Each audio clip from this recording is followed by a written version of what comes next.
Hey everybody, thought I would do a quick mid-spring update on citrus, that some of which I protect and some of which I don't. If you have some idea of where I live, it's on the new hardiness zone map anyway. It's USDA hardiness zone 8B. I don't know if we really are, but I guess I would call myself a solid zone 8 anyway.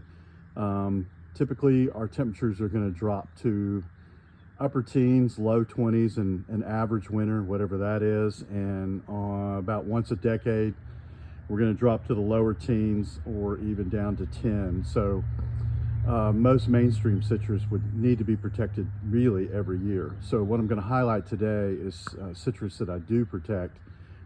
Ironically, the first one I'm showing you here, Fukushu kumquat, I don't protect. This one I planted in June of 2022. It's never been protected. It went through the Christmas freeze and did mostly defoliate. It was pretty small at that time, but rebounded quickly. This past 2 winters, it really hasn't had any damage at all. It's in the process of flowering now and fruiting. Like most kumquats, it will rebloom pretty consistently all summer after an initial flush. So last year had a pretty good crop. It's the tree is about 8 feet tall and maybe 3 or 4 feet wide.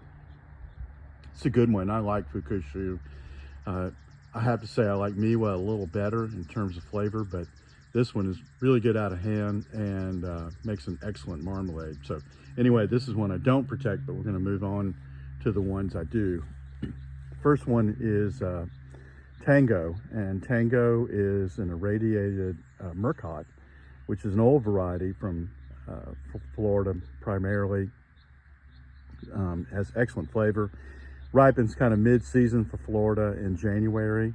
The biggest problem Murcott has is it tends to be kind of seedy. So Tango is an irradiated Murcott to lower the seed quantity, and I think it does pretty well in that regard. What I've noticed about Tango is, anyway, the tree is exceptionally vigorous.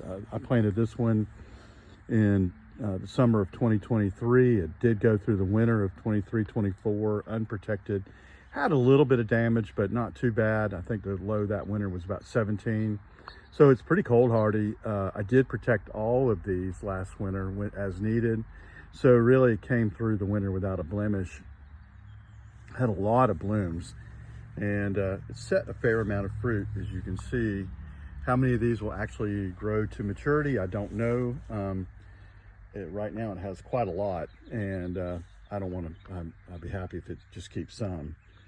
The next one is Oro Blanco grapefruit. This one I had in a container for many, many years. The scionwood was given to me by a friend in North Carolina, and I grafted onto trifoliate orange, and it sat in a container for decades, literally decades. And last year I decided I'm just going to go ahead and plant it, put it in the ground. Like all the others, came through just fine. I do use a combination of water barrels and aquarium heaters, C9 lights, and frost cloth.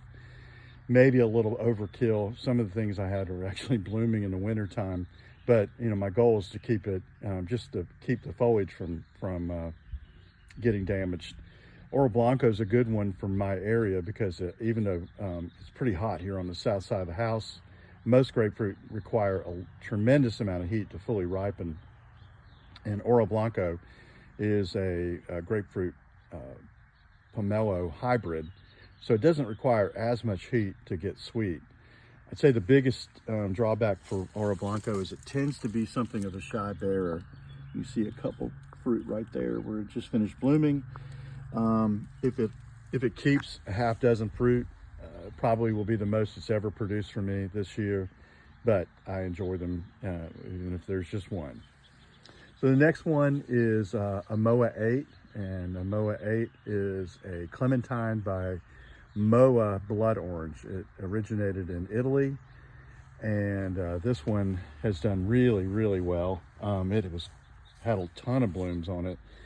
Like all the others, we'll see what it sets in terms of fruit. I see some. Wouldn't be surprised if some of these drop off. I see some that look pretty good right there. And we'll see what happens. If you've grown citrus for a while, you know that even when you don't think you have any, fruit can often hide in the foliage, and then it shows up later when it starts maturing. So I think I'll get a fair number of fruit. These, like Tango, are mid-season.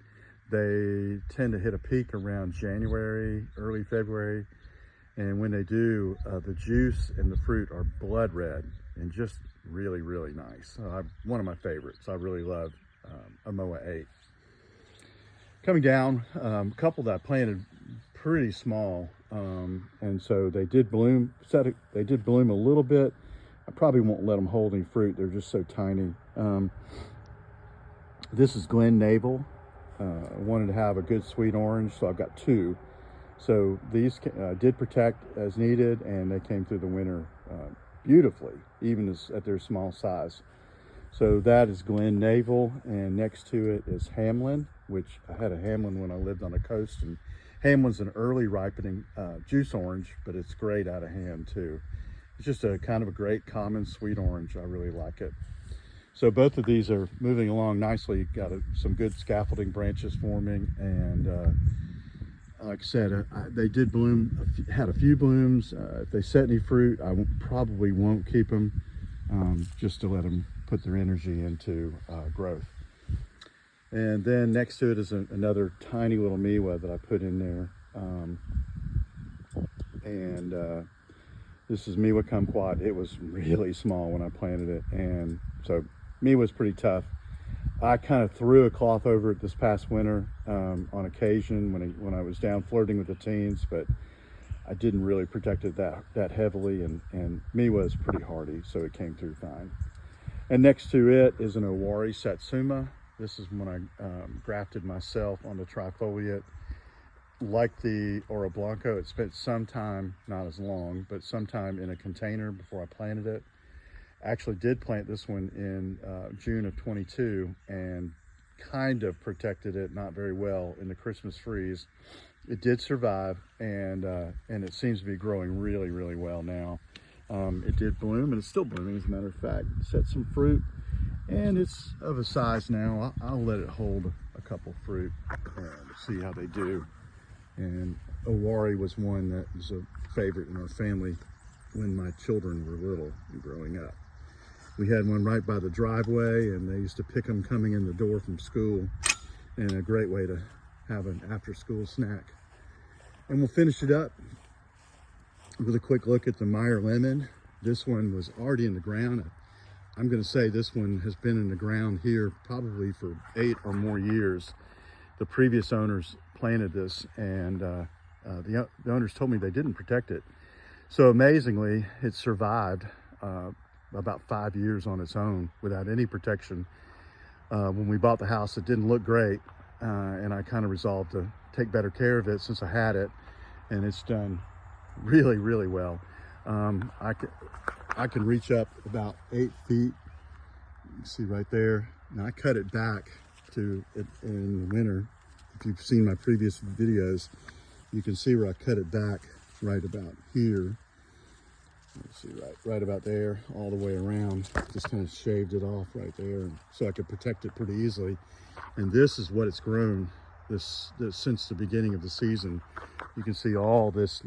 There's a cut that's real visible right there that I did, and all of this is new growth from this season. It also bloomed a tremendous amount, and it will continue to. Meyer lemon kind of continues to bloom off and on all through the growing season, and it looks like it's set a good amount of fruit. We had a lot of lemons last year. I was wondering if it would take a year off, but it seems to be doing pretty well. We'll see if those hold. And saw a lot of pollinators around, so that's always nice. This one appears to be a grafted Meyer lemon. Don't know the rootstock, but that may have something to do with it being a little tougher. Most Meyer lemons are well, I shouldn't say most, but a lot of the Meyer lemons. You can see the rootstock down there at the bottom. Let's focus on, you clearly see a demarcation. Like I said, most Meyer lemons or mini Meyer lemons are grown on as cuttings because they're, number one, they're easy to grow as cuttings, and one advantage they have is if there are cutting grown, and they get killed back, they resprout true, and they're quick to recover. As you can see, they're extremely vigorous in the ground, and a great citrus to have. You know, a lot of people try to grow Meyer lemons in a container, and they certainly can be grown in a container. They're one of the most common citrus found in a container. I have always found them to be a little sensitive in a container, and a lot of people will say, well, how do I get my Meyer lemon to grow better? I would say, at least in my climate, the answer seems to be put it in the ground and give it a little care when needed, because it seems to just do fine. Zoom in with just a few more. You can see some of those early blooms. I believe these may have been blooms that were in the middle of winter it was actually blooming in January. So those fruit look a little more developed farther along. So those may have been winter blooms. So that's an update on the non-hardy citrus. These are things I have to protect based on my climate, but based on what I do, it's not that hard to do. I would recommend, if you have the time and the patience to do it, it's certainly worth the effort, and it allows me to grow mainstream citrus that I probably wouldn't otherwise be able to grow outdoors in my climate. So thanks for tuning in, and I hope everybody has a great day and the rest of the week.